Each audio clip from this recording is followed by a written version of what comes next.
به نام خدا. سلام، خوش آمدید.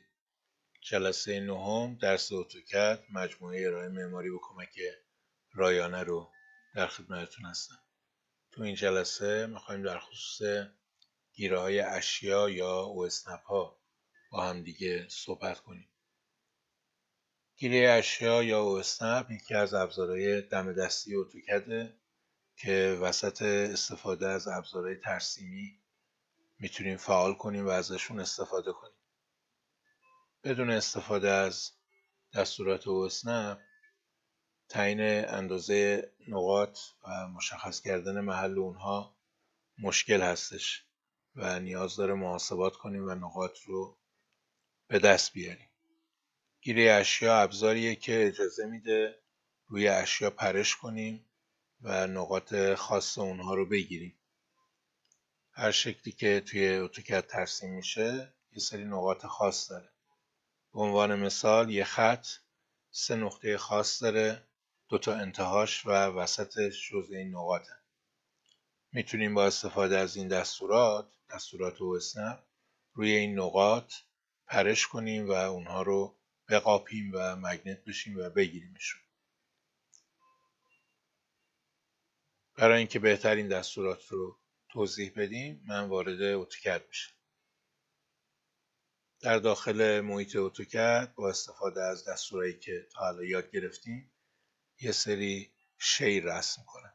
به عنوان مثال با دستور لاین من یک مربع به طول 2 واحد رو اینجا میخوام ترسیم کنم. نقطه اول رو انتخاب میکنم، کلید F8 رو میزنم، 2 واحد به سمت جلو، 2 واحد به سمت بالا، 2 واحد برمیگردم و با کلوز میبندمش.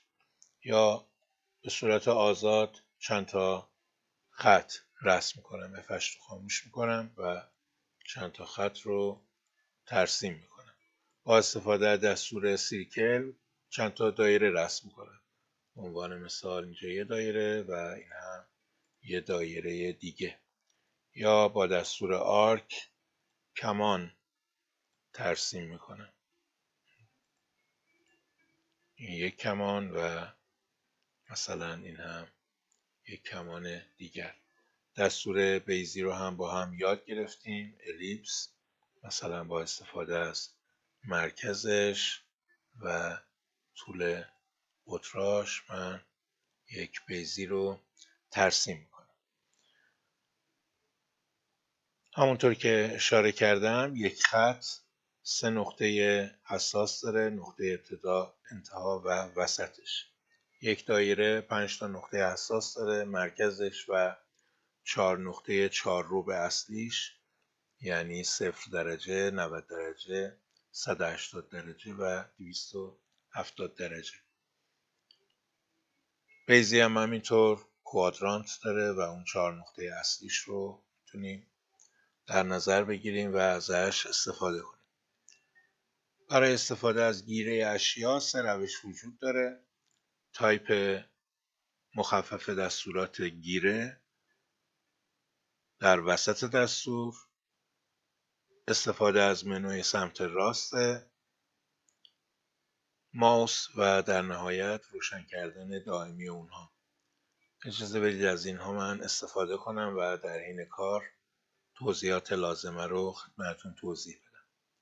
من میخوام انتهای این خط رو به انتهای این خط وصل کنم. پس دستور لاین رو تایپ میکنم. برای اینکه انتها رو شکار کنم کلید اند رو 3 حرف اند رو تایپ میکنم. بعد از اینکه این کارو کردم تایپ کنه اند آف، یعنی انتهای کدوم رو میخوای و من اگر روی این خط بیام انتهای این نقطه رو برای من شکار میکنه. میخوام انتهای خط بالا رو بگیرم، مجددا اند رو تایپ میکنم و این انتها رو اینجا شکار میکنم و میبینید که تونست این کار رو برامون انجام بده. روش دیگر استفاده از منوی سمت راسته. مثلا من میخوام انتهای این خطی که اینجا هست رو به وسط این خط بالا متصلش کنم. لاین رو تایپ میکنم، کلید شیفت رو پایین نگه میدارم، 2 دکمه سمت راست ماوسم رو فشار میدم. یک منو ظاهر میشه و گزینه اند پوینت انتها رو برای من شکار میکنه. نقطه انتخاب شد. برای اینکه نقطه بعدی رو بگیرم باز همین کار رو میکنم. شیفت رو پایین نگه میدارم، دکمه راست ماوس رو میزنم، مید پوینت رو فعال میکنم و وقتی که روی این خط قرار میگیرم یک علامت مثلث سبز رنگ ظاهر میشه، یعنی میخواد مگنت کنه و وسط این رو بگیره. برای مگنت کردن هم باید به این خطمون نزدیک بشیم، به یه ناحیه‌ای که برسیم خودش میتونه این قسمت رو برای ما شکار بکنه و این کار رو من انجام میدم. خب برای اینکه تمام این دستورات رو با هم دیگه یاد بگیریم اجازه بدید بریم و این منوها رو توی صفحه اصلیشون دونه دونه توضیح بدیم. این بخش منوی سمت راست ماوسمون هست. از بالا اگر نگاه کنیم اند پوینت انتهای خطوط یا کمان ها رو برای ما شکار میکنه. مید پوینت وسط یک خط یک کمان رو برای ما میگیره.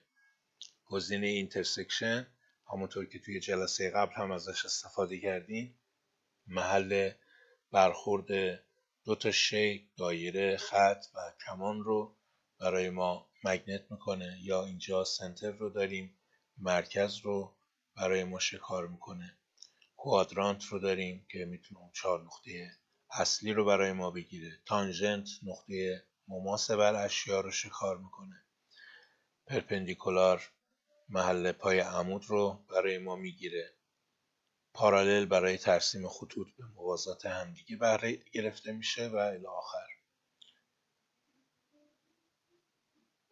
من وارد اتوکد میشم. مثلا میخوام 4 نقطه اصلی 4 رو به این دایره رو به هم با خط وصل کنم. لاین رو تایپ میکنم، گزینه سمت راست، منوی سمت راست، کوادرانت، این نقطه رو انتخاب میکنم. دوباره همین کار رو تکرار میکنم، این نقطه و دوباره تکرارش میکنم، این نقطه و بار سوم و در نهایت با کلوز میبندمش. خب من 4 بار مجبور شدم منوی سمت راست رو اجرا کنم و این زمان میبره.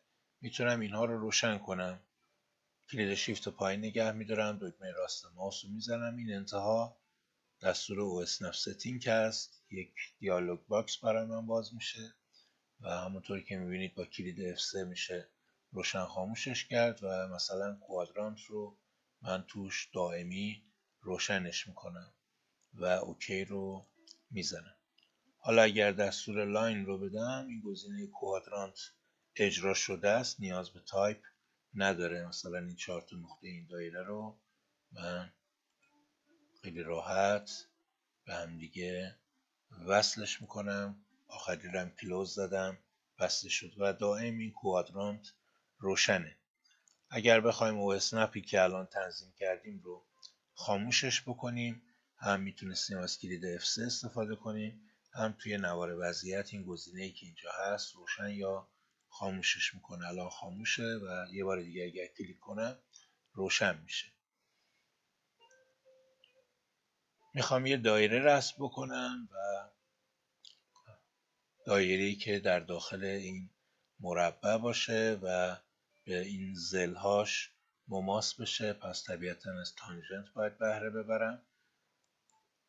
OS Nav Setting رو فعال میکنم، این بار تانژنت رو روشن میذارم توش و اوکی رو میزنم. خب میرم توی دستورات ترسیم دایره با 3 نقطه و این 3 تا خط رو به عنوان 3 تا مماس این دایره انتخاب میکنم و دایره رو برای من ترسیم میکنه. میخوام مرکز این دایره رو به محل تلاقی ارزم به حضورتون این خط و این خط وصل بکنم. پس دستور لاین رو میدم، مرکز دایره سن هست، سن رو تایپ میکنم. روی دایره اگر قرار بگیرم مرکز رو میگیره. دقت کنید این وسط ها نباید باشیم، روی دایره باید بریم تا مرکز رو مگنت بکنیم. برای محل تلاقی اینترسکشن رو میزنم، لزومی هم نداره خطام همدیگه رو حتما قطع کنن. اگر من روی این خط بیام، همونطور که میبینید یک شکلک ضرب در میاد، 3 تا نقطه زیرشه. اول روی این کلیک میکنم. حالا اگر بیام روی این خط قرار بگیرم، محل برخورد این دوتا رو محاسبه میکنه و در نظر میگیره و اون رو شکار میکنه و انتخابش میکنه. پس با استفاده از گزینه‌های اوسنپ میتونیم نقاط رو به صورت دقیق شکار بکنیم.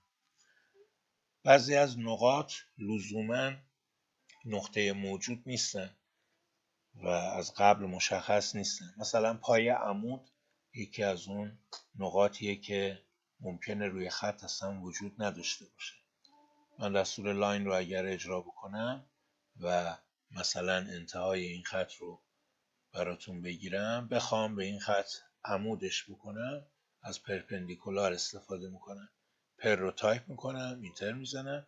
اگر بیام روی این خط میبینید که پای عمود رو میگیره. نقطه وجود نداشت اینجا، ولی کن خودش محاسبات رو انجام داد.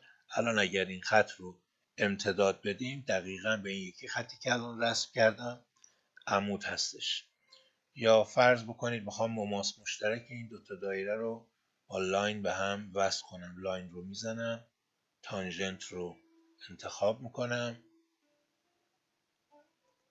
این دایره رو انتخاب میکنم. حالا اگر بیام و روی این یکی دایره هم گزینه تان رو اجرا کنم و کلیک بکنم، مماس مشترک این دوتا دایره رو محاسبه میکنه و برای من ترسیم میکنه.